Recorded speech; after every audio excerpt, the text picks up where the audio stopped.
Hi friends, welcome to Saikavi channel. இன்றைக்கி பார்த்தீங்கன்னா பெரியவங்கள்லேருந்து குழந்தைங்க வரைக்கும் எல்லாருக்குமே பிடிச்ச தேன் மிட்டாய் வந்துட்டு வீட்டில் இருக்கக்கூடிய இட்லி மாவு வச்சு எவ்வளவு ஈஸியாக பண்ணலாம் அப்படிங்கிறத வீடியோவில் வந்து பார்க்க போகிறோம்.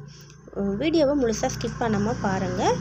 என்னோடய சேனலை இப்போ தான் பார்க்குறீங்கன்னா சப்ஸ்கிரைப் பண்ணிவிட்டு பாருங்கள்.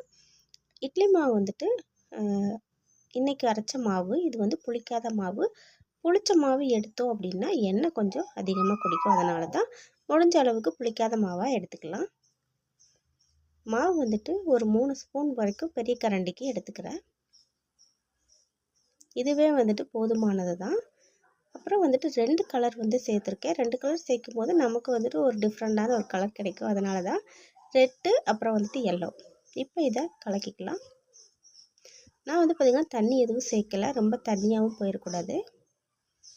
பேக்கிங் சோடா வந்துட்டு சமையல் சோடா அது வந்து சேர்த்துக்கிறேன் கொஞ்சமாக.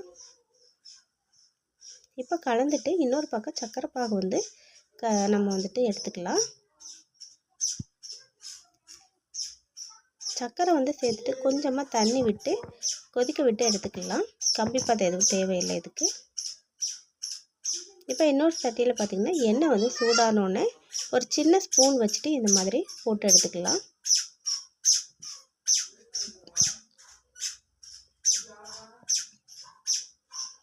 சின்ன சின்னதாகவே போட்டு எடுத்துடலாம். எனக்கு பார்த்திங்கன்னா ஃபஸ்ட்டு போட்டோடனே கொஞ்சம் வந்துட்டு உப்பிட்டு பெருசாக வந்த மாதிரி இருந்துச்சு. ஆனால் அடுத்தது போடும்போது கரெக்டாக வந்துச்சு. நம்ம நினச்ச உடனே மாவு எதுவும் பிசைஞ்சி போடணும் அப்படிங்கிறதுல இந்த மாதிரி நம்ம இட்லி மாவு வச்சு சூப்பராக செஞ்சிடலாங்க. டேஸ்ட்டு வந்து பார்த்திங்கன்னா அதே மாதிரி தான் இருக்கும். அடுத்ததும் வந்து போட்டு எடுத்துக்கிறேன்.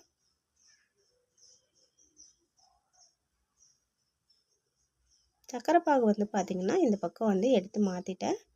இப்போ இதை வந்துட்டு நம்ம ஒரு அரை மணி நேரமாவது ஊற வைக்கணும். அப்போ தான் நல்லா வந்துட்டு ஜூஸியாக கிடைக்கும். பாருங்கள், ஒரு இட்லி மாவு வச்சு எவ்வளவு வந்துட்டு ஈஸியாக வந்துட்டு ஒரு தேன் மிட்டாய் வந்து வீட்டிலே செஞ்சாச்சு. நம்ம இந்த மாதிரி செஞ்சு கொடுக்கும்போது குழந்தைங்களும் விரும்பி வந்து சாப்பிட்டாங்க. இப்போ இதை ஒரு அரை மணி நேரம் நான் ஊற வச்சுட்டு காட்டுறேன். பாருங்கள் எவ்வளோ ஜூஸியாக சூப்பராக இருக்குதுன்னு. பார்க்கவே அவ்வளோ அழகாக இருந்துச்சுங்க. சாப்பிடவும் டேஸ்ட்டு ரொம்ப நல்லா இருந்துச்சு. நீங்களும் இதே மாதிரி ட்ரை பண்ணி பாருங்கள். என்னோடய வீடியோ பிடிச்சிருந்தா ப்ளீஸ் சப்ஸ்கிரைப் பண்ணிவிட்டு பாருங்கள். மறக்காமல் பக்கத்தில் இருக்க பெல் பட்டனை கிளிக் பண்ணி வச்சுக்கோங்க. நிறைய வீடியோஸ் அப்லோட் பண்ணியிருக்கேன். உங்களுக்கு யூஸ்ஃபுல்லாக இருந்தால் கண்டிப்பாக பாருங்கள், சப்போர்ட் பண்ணுங்கள். அடுத்த ஒரு வீடியோவில் ரெசிபியில் பார்க்கலாம். பாய்.